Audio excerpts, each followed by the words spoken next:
নমস্কার বন্ধুরা, আজ আমার মাদার কিচেনের ব্লগ থেকে চলে এসেছে। একটা রান্না করে নিয়েছি। এই যে দেখুন কি করে করলাম সেটা দেখতে থাকবেন। সব সবজি দিয়ে কাতলা মাছের মাথা দিয়ে একটা রেসিপি করেছি, কিন্তু এটা নিরামিষ, মানে মাছের মাথা না, এটার একটা অন্য একটা নাম আছে।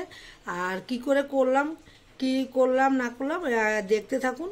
একদম স্কিপ করবেন না, পুরো ভিডিওটা দেখে লাইক শেয়ার কমেন্ট করে দেবেন। সাবস্ক্রাইব করতে একদমই ভুলবেন না। তাহলে আমার রান্নাটা দেখতে থাকুন। হ্যাঁ, নামটা রান্না করতে করতে আমি বলে দেব।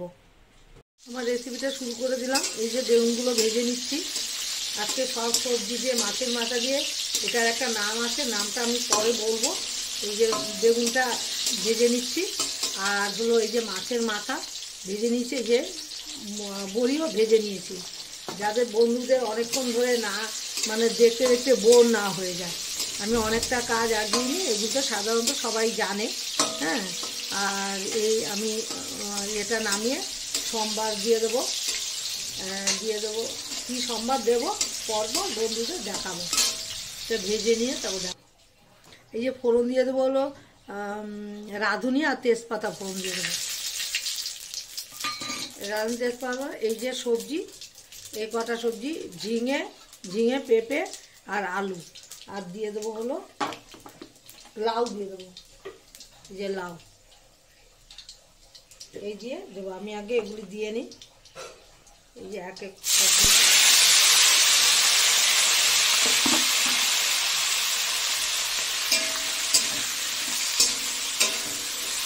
লাউটাও একবারই দিয়ে দেবো। কষিয়ে নিয়ে একটু নুন দিয়ে কষাবো, এখন হলুদ দেবো না। লাউটা আমার ধোয়া আছে, এটা দিয়ে দিলাম।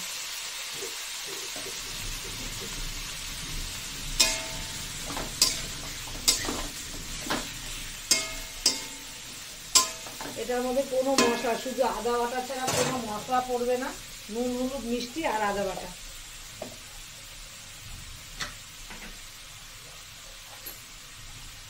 এই যে নুন দিয়ে দিলাম।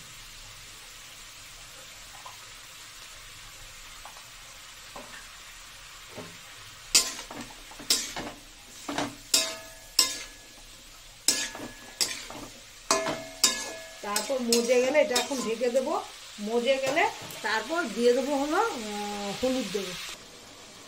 সবজিটা আমার অনেক মজে গেছে। এই যে আদা আর হলুদ দেবো, মশলা কিন্তু আর কিচ্ছু পড়বে না বন্ধুরা।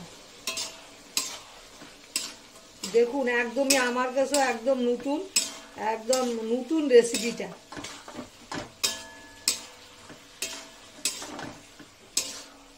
একরকম খেতে খেতে বোর হয়ে গেছে, এরকমও খেতে হবে মাছের মাথা দিয়ে।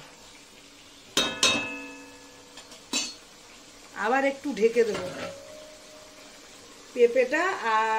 পেঁপেটাই একটু শক্ত আছে, বাকিগুলো সব নরম হয়ে গেছে। সবজি আমার একদমই খুবই নরম হয়ে গেছে। এবার দিয়ে দেবো এই যে মাছের মাথা। এটা কিন্তু মাছের মাথার তরকারি না, এটা কিন্তু একটা নাম আছে, আমি বলবো। আর একটু হোক, তারপর বলবো বন্ধুদের। এই যে মাছের মাথাগুলো দিয়ে দিলাম।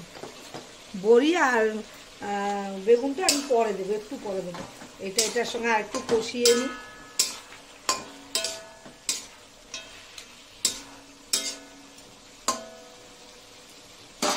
তারপরে যে কষাতে কষাতে একটু চিনি দিয়ে দিলাম।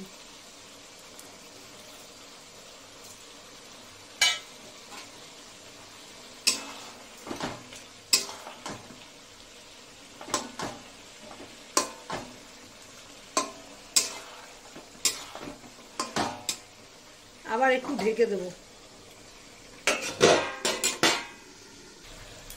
আমার সব সবজি সেদ্ধ হয়ে গেছে, এখন সামান্য জল দেবো, একদম সামান্য। এই যে খুব বেশি জল দেবো না, বেশি ঝোল ঝোল হবে না, একদমই মাখা মাখা থাকবে। এই যে আমি মাথাগুলো ভেঙে দিইনি বন্ধুরা, দেখুন দেখতে কেমন, দেখতে তো দারুণ লাগছে। খেতে কেমন হবে আমি সেটা জানি না, খাওয়ার সময় বুঝতে পারবো। আর একটু জল দিই।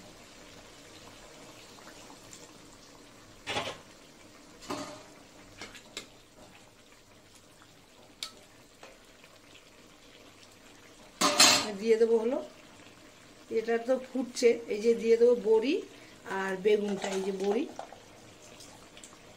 আর বেগুন তো ভাজাই আছে, এটা টাইম লাগে না, সেদ্ধ করাই আছে।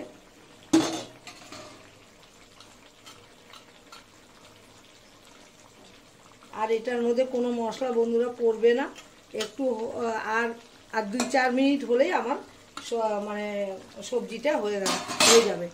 হ্যাঁ, এটা হলো ভাঙাচোরা শুক্তো বলে, মাছের মাথা দিয়ে, যে কোনো মাছের মাথা দিয়ে করা যায়। এটা আমার কাতলা মাছের মাথা ছিল, এটা ভাঙাচোরা শুক্তো বলে। আমি ফার্স্ট টাইমই নিজে হাতে করেছি। হ্যাঁ, তো কেমন হয়েছে দেখতে, আমার কাছে তো দেখতে দারুণ লাগছে, হ্যাঁ খেতে অবশ্যই দারুণ হবে। আমার মতো একবার কিন্তু এরকম করে ফেলতে পারেন। ভালো লাগলে লাইক শেয়ার কমেন্ট করবেন, সাবস্ক্রাইব করতে একদমই ভুলবেন না। সবাই ভালো থাকেন, সুস্থ থাকেন, আমিও ভালো থাকলে ডেলি কিছু না কিছু রান্না বন্ধুদের দেখাবই। বন্ধুদের সঙ্গে শেয়ার করা ছাড়া আমি খাবো না, আমার রেসিপিটা হয়ে যাবে।